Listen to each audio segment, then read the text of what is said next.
Man ir liels gods būt šeit šodien, tādā latviešu tautai maģiskā vietā. Un pēc ekspozīcijas apmeklējuma ir tā grūti saņemties, jo tur tā emocionāla puse ir spēcīga, bet centīšos. Un arī kā pirmajam runātājam droši vien ir liels izaicinājums jūs nostādīt uz pareizā šodienas viļņa. Bet es ļoti ceru, ka mana šī prezentācija radīs tādu kopēju noskaņu un kopējo šo izpratni, kāpēc mēs šodien visi esam šeit, un tādu labu ievadu jums dos. Un ilgi domāju, kā man veidot šodienas stāstījumu jums, pieredzējušai auditorijai, kas varbūt jau daudzas lietas zina labāk par mani.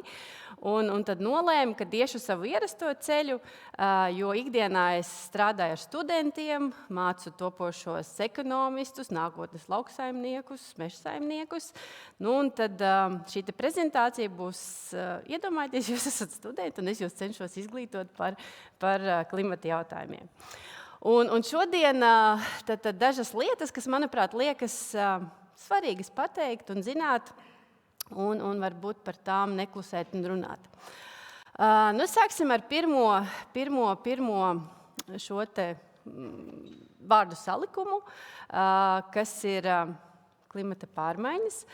Droši vien ļoti bieži dzirdēts, putniņš, ļoti bieži, lūdzu, mans atbalstītājs, ļoti bieži dzirdēts vārdu salikums, kuru mēs ikdienā bieži lietojam. Un, manuprāt, nevienam cilvēkam nav šaubu, ka klimata pārmaiņas notiek. Un, šogad Latvijā notiekošās, jāsaka tā, klimata anomālijas bija ļoti labs piemērs tam, kad mēs redzam, ka var pavisam traki būt. Ne tā, kā tas ir ierasts, pavisam negaidīti, pēkšņi ļoti spēcīgi. Un, principā tas ir tas klimata pārmaiņu viens no iemesliem, sekām, kuras mēs redzam un kuras arī, manuprāt, katrs esam izjutuši. Katram reģionam pasaulē ir savas izpausmes, kā mēs klimata pārmaiņas izjūtam. Ja agrāk, gadus 20 atpakaļ, runāja par to, ka kūst ledāji, ir apdraudēti šie dienvidu ziemeļu poli, kur mainās ekosistēma. Tas mums likās ļoti tālu un varbūt mūs tik ļoti neskarošs process. Tad jāsaka, tagad, jau 20-30 gadus vēlāk, kad šis klimata pārmaiņu process kļūst arvien jūtamāks, arī mūsu reģionam parādās šīs izpausmes, kas tad ir tipiski un kā tad mēs šīs klimata pārmaiņas jūtam. Žēl, ka es šeit neredzu savu ekrāniņu, tāpēc man nedaudz jāatskatās. Tā viena no tipiskākajām klimata pārmaiņu izpausmēm ir gaisa vidējās temperatūras palielināšanās, paaugstināšanās, kas principā kopējā gada griezumā mums rada šo sajūtu, kad kļūst siltāks, bet principā šis notiek process pamatā uz rudens un pavasara rēķina, kas kļūst netipiski silti, un savukārt vasara kļūst varbūt vēsāka ar kaut kādiem šiem ekstrēmiem. Tad nākamā lieta, kas mūsu reģionam ir ļoti raksturīgs, ir nokrišņu daudzuma palielināšanās, un kas it kā būtu labi, bet bieži vien notiek tā, ka tie nokrišņi ir nelaikā, tad, kad viņu nevajag. Vasarās ir milzīgs sausums, lietus nav, bet tad, kad īsti pēc šiem nokrišņiem mums nav vajadzības, kā piemēram pavasaris, vēlāks rudens, tad atkal veidojas šie pārmērīgi nokrišņu daudzumi. Un, protams, dažādi šie ekstrēmie laikapstākļi, lielgraudu krusa, salnas vēlu pavasarī, vasaras sākumā, sasalstošais lietus un daudzas citas lietas. Tā kā šis ir mūsu šī buķete, kas ir tipiska mūsu reģionam un kas ir tās galvenās klimata pārmaiņu izpausmes šeit. Ja mēs paskatāmies, kā tad mēs virzamies un kā realitāte iet kopā ar prognozēm, kas ir izteiktas varbūt kādu laiku atpakaļ, tad principā mēs varam redzēt, ka tas fakts, tās pārmaiņas ir pat ātrākas nekā mums klimatologi ir prognozējuši, jo šajā attēlā jūs redzat sarkanā un oranžā līnija, tās ir prognozes, zilie punktiņi, tā ir realitāte. Un jūs redzat, tā realitāte ātrāk, straujāk kāpj uz augšu, un tas nozīmē, ka šie procesi ir pat straujāki nekā mēs, zinātnieki, kādus gadus 10 atpakaļ bija domājuši un paredzējuši. Tā kā, process ir straušs. Un mūsu klimatologi ir arī sarēķinājuši, ja šādi turpināsies, tad šī gadsimta beigās Latvijā šī gaisa vidējā temperatūra būs pielīdzināma šī brīža situācijai Francijā, Šampaņas reģionā, kas liekas, tā forši būs mums siltāks, bet vienmēr jāpatur prātā, ka šis siltums nāks klāt ar šiem dažādiem ekstremālajiem neparedzētajiem gadījumiem, laikapstākļiem, kas var būt šo sajūtu, kad pie mums ir kļuvis siltāk, varbūt tomēr tas kopaina būs netik patīkama. Un, Aivis jau pieminēja par to, ka klimata pārmaiņas ir bijušas vienmēr. Jā, tā ir bijis. Tas ir šo zemes procesu cikliskās dažādas aktivitātes. Un šeit jūs varat redzēt grafikā, kur parādīts ir tādā ilgākā laika periodā, sākot no 1000. gada, kā tad ir notikušas šīs dažādas svārstības laikapstākļu ziņā, vidējās gaisa temperatūras ziņā. Un, principā, jūs redzat, šīs svārstības ir vienmēr bijušas, jo to lielā mērā ietekmē arī uz Zemes notiekošie procesi, gan ģeoloģiskie procesi, vulkāni izvirdumi, saules kaut kāda enerģijas uzplaiksnījumi. Tā kā šī regularitāte ir bijusi novērojama, bet tas varbūt tas satraucošākais un kas parāda to, ka varbūt tomēr arī cilvēks nedaudz pie tā ir savu roku pielicis, ir 20. gadsimta šis nogrieznis punkts, kur mēs redzam, ka tā novirze no 1000 gadu normas ir krietni lielāka kļuvusi.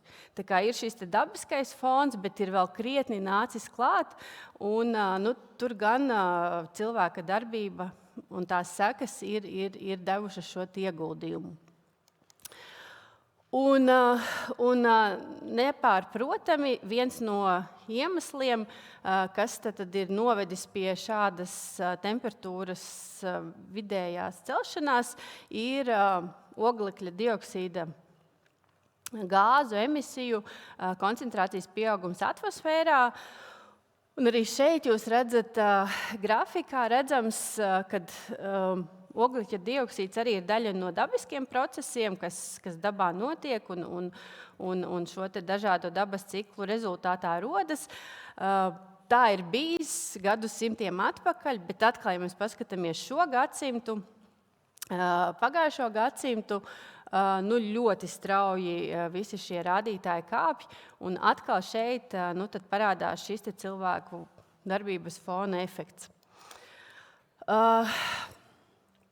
Nedaudz gribēju arī parādīt jums tās kopsakarības, kā tad šī kopējā bilde mums izskatās, jo principā pēc šiem dabas principiem notiek gan oglekļa gāzu emisijas, gan dažādu citu gāzu emisijas, bet pastāvot līdzsvaram dabā, vismaz tā ir bijis pirms gadsimtiem daudziem, gadu tūkstošiem atpakaļ, tas, kas tiek emitēts, to arī pati daba spēj piesaistīt.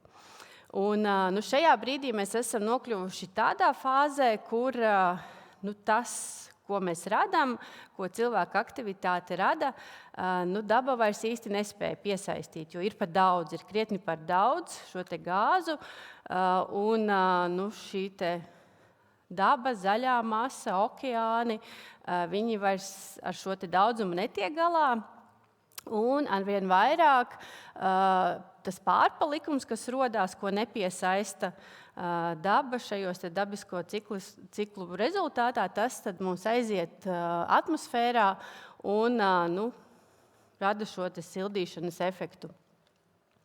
Un tā ir varbūt šī brīža tā galvenā cilvēces izaicinājums, kā tad šo pārpalikumu, kas šajā grafikā ir zili iekrāsotā šī plakne, kā tad to sasaistīt, ko darīt? Viens no risinājumiem audzēt zaļo masu arvien vairāk, lai tad ir šie augi, kas šo notver. Bet visticamāk ar to nepietiks un papildus kaut kādi risinājumi ir nepieciešami.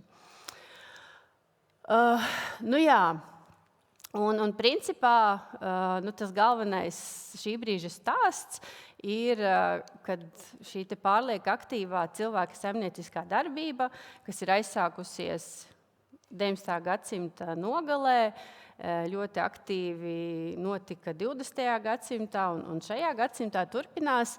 Viņa principā ir izjaukusi tādu dabisko līdzsvaru, kas rodās, un tad visiem mums kopīgi jātiek ar to galā. Un tas nopietnākais, manuprāt, vēstījums, kas arī mums būtu visiem jāsaprot, ka šīs gāzes, kas aiziet gaisā, atmosfērā un kas tur uzkrājās, viņas nepazūd vienas dienas laikā. Viņas gaisā ir diezgan ilgu laiku. Piemēram, CO2 gāze sadalās līdz pat 1000 gadiem. Tā kā mēs joprojām šo efektu, ko mēs jūtam šodien, šīs klimata pārmaiņas, mēs droši varam apgalvot, ka tie vaininieki ir bijuši vismaz gadsimtu, pusotra gadsimtu atpakaļ, kad šī aktīvā rūpnieciskā ražošana ir sākusies. Un mūsu bērni, mazbērni, mazmazbērni vēl izjutīs to, kas ir radies šajā gadsimtā un tad veicinājis šo klimata pārmaiņas. Tā atbildība, manuprāt, šī brīža pasaules iedzīvotājiem ir milzīgi uzlikt uz to, lai tad nākotnē kaut cik labāk šie apstākļi veidojas. Ja mēs paskatāmies uz tiem galvenajiem avotiem, kur tad veidojās šīs emisijas, kas rada siltumnīcas efektu pasaulē, tad principā ir tādi 4 galvenie avoti. Vislielākais ir šī augšējā līkne, tā ir elektrības un siltuma ražošana, tad seko transports, rūpniecība, un 4. vietā ierindojas lauksaimniecības arī šīs radītās emisijas. Un šī tendence ir lēna, bet tomēr ar šo pieauguma zīmi. Tas nozīmē, ka tādi centieni samazinājuma jomā pašlaik ir notikuši vienīgi transporta sektorā, ko rāda šī bilde. Un noteikti mūsdienās ir ļoti plašas diskusijas par to, kas tad ir atbildīgs, kurš tad veido šīs emisijas, kam tad tas būtu vairāk jādara un kurš tad dzīvo kādā pasaules daļā un kāda ir līdzatbildība. Tad šeit es gribēju tādu bildi parādīt, kur ir ieskicēti tie galvenie, jāsaka tā, vaininieki pēdiņās, kas tad ir šīs emisijas radījuši. Un te ir tāda ļoti interesanta šī bilde, jo vēsturiski šie vēsturiskie avoti pamatā ir nākuši no Eiropas, no Amerikas Savienotajām valstīm, Ķīnas, un ieguldījums šajā globālajā sasilšanā ir arī pēc procentiem redzams, kuri tad reģioni. Un jāsaka, ja mēs tieši Eiropu gribam izcelt, tad vēsturiski Eiropai šī ietekme ir bijusi liela. Tad tas, ko mēs jūtam pašlaik, ir arī liela daļa no tā, kas tika sastrādāts industriālajos gados, industrializācijas uzplaukuma laikā.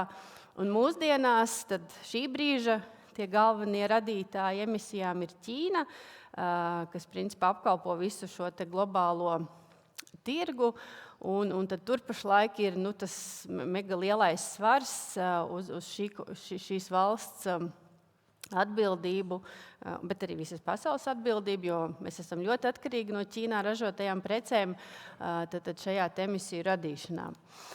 Nu, un jāsaka, ka mēs vairāk dzirdam ikdienā par Eiropu, kādi mums ir centieni, ko mēs darām, kādas politikas veidojam, lai ietu šo samazinājuma ceļu. Bet jāsaka, visi kontinenti, arī ASV, arī Ķīnā pat ir politikas, kas ir vērstas uz to, lai šī ražošana tiktu veidota mazāk emisiju ietilpīga.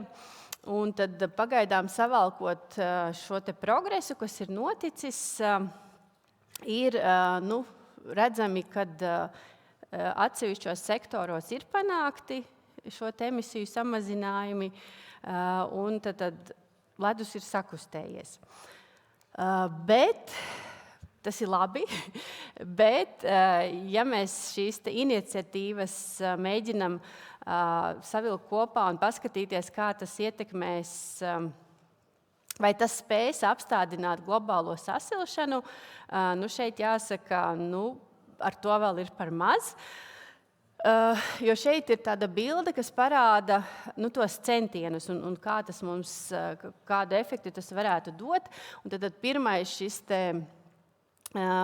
pirmais nogrieznis, pirmā līnija ir tas stāsts, ja mēs neko nedaram, bet mēs jau sākuši esam darīt, tā kā tas mums vairs nedraud, šīs scenārijas. Pašlaik mēs atrodamies šajā oranžajā scenārija gadījumā, kur ir visas politikas, kas ir sākušās pasaulē un kas turpinās īstenoties. Un tad to rezultātā ir iespējams panākt šo emisiju samazinājumu, bet joprojām viņš ir nepietiekams, lai šīs klimata pārmaiņas apstādinātu un mazinātu. Tā kā vēl lielākas pūles par tām, kas jau ir pieliktas, ir jāpieliek, lai šie ietekmes izpausmes būtu tādas, kādas mēs gribam sagaidīt, un lai šis vidējā temperatūra neceļas par šiem kritiskajiem 2 grādiem, ko ir zinātnieki aprēķinājuši. Droši vien šis iemesls tam, kad tiek darīts, bet nepietiekami daudz, ir arī viens no tādiem mūsdienu jaunatnes tādiem sāpju jautājumiem. Un šeit es gribēju ielikt, droši vien visi esat dzirdējuši, jauniešu veidot iniciatīva Piektdienas nākotnei, kas jau pašlaik apvieno vairāk kā 14 miljonus cilvēkus visā pasaulē, un katru piektdienu jaunieši veido kādas akcijas, streikus, protesta akcijas, lai liktu aizdomāties un sadzirdēt politiķus, sabiedrību par to, ka ir jādara vairāk. Mēs darām, bet darīt vēl vairāk vajag. Un tad tā aktivitāte notiek par visā pasaulē.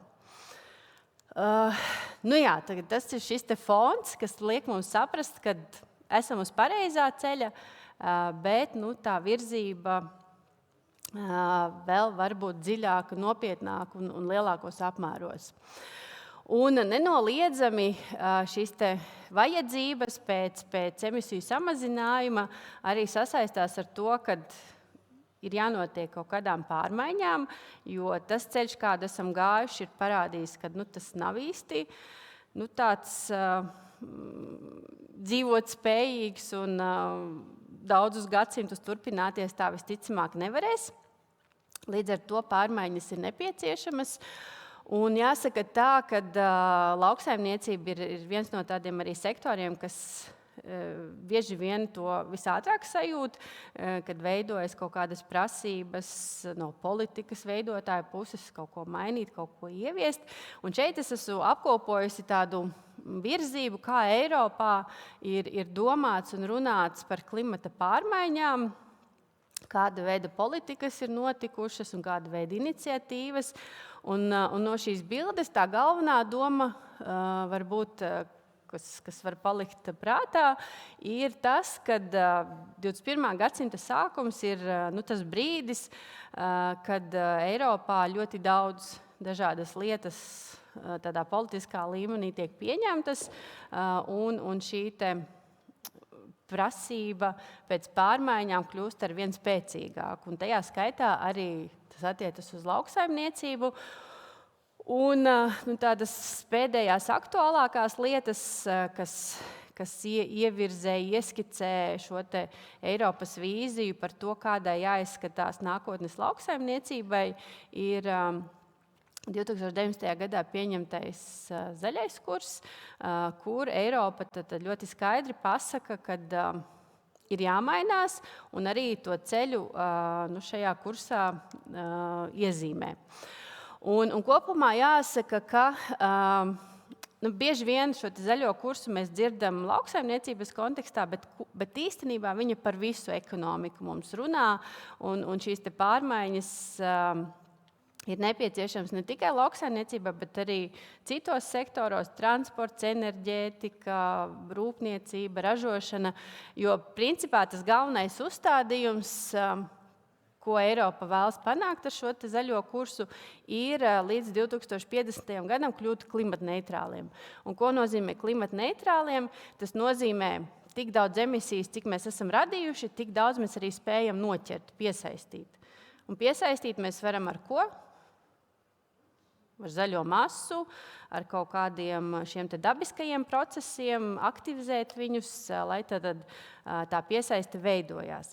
Un tas ir šis Eiropas mērķis, veidot šo balansu starp radīšanu un to, ka mēs arī spējam to, ko mēs radām, arī kaut kādā veidā noķert, lai tad neaiziet tālāk atmosfērā.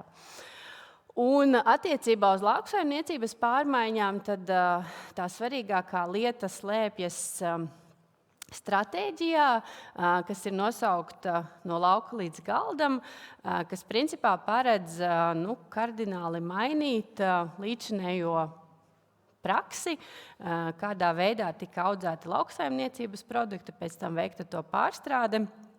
Un tad padarīt šo pārtikas ražošanas procesu ilgtspējīgāku, vidē draudzīgāku, patērētājiem draudzīgāku, ar iespējami mazāku ietekmi uz klimatu. Un tās galvenās lietas, droši vien daudz jau esat dzirdējuši, un jau kaut kāda šīs izpratne jau pamazām sāk veidoties. Kā tad to var panākt un kādiem mērķiem?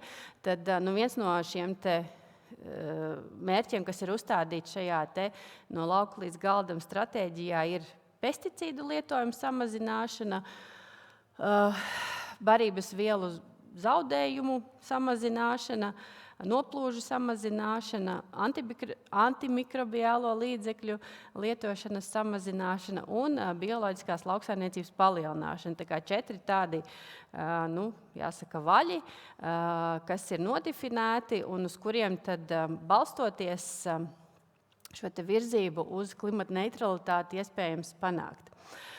Tas ir liels izaicinājums, jo nenoliedzami tuvākajos gados mainīsies ierastā prakse, notiks kaut kāda šīs biznesa modeļu transformācijas, un pie šī arī zinātnieki ļoti strādā un mēģina saprast, palīdzēt, kā tad nozarei šo transformāciju pēc iespējas vieglāk pārdzīvot un veikt. Bet, ko es gribēju parādīt, jau pašlaik pasaulē ir ļoti daudz piemēru, kas ir parādījušas, kad ir iespējams dzīvot un strādāt un būt ekonomiski dzīvotspējīgam, tā kā to vēlas Eiropa 2050. gadā un kļūt maksimāli klimatneitrālam. Un šeit ir viens projekts, kuru īsteno Nīderlandē, Vāgeningenes universitāte kā vadošais partners, un šajā projektā ir apkopotas tādas labās prakses, tā kā nākotnes saimniecības, kas ir šī brīža pozitīvās novirzes no normas, un šie ir piemēri, ar kuriem iepazīstoties un iepazīstot viņu stāstu, kā viņi strādā, kā šīs saimniecības var saprast, kad ir iespējams pārmaiņas, tikai jāsaprot, kā to īstenot. Jo šeit ir ļoti svarīgas zināšanas, jo bez zināšanām tādas efektīvas pārmaiņas visticamāk nevar notikt. Tā kā, ja jums ir interese, tad arī šeit ir mājaslapa, kur es ievietoju, kur var papētīt. Katrai saimniecībai ir apakšā savs stāsts un piemērs, kā tad viņi īsteno šo savu vidē draudzīgo, klimata neitrālo saimniekošanu, vienlaikus nezaudējot arī savu šo ekonomisko ieguvumu no darbošanos šajā nozarē. Nu tā, tas man arī bija iesākumā viss par šo.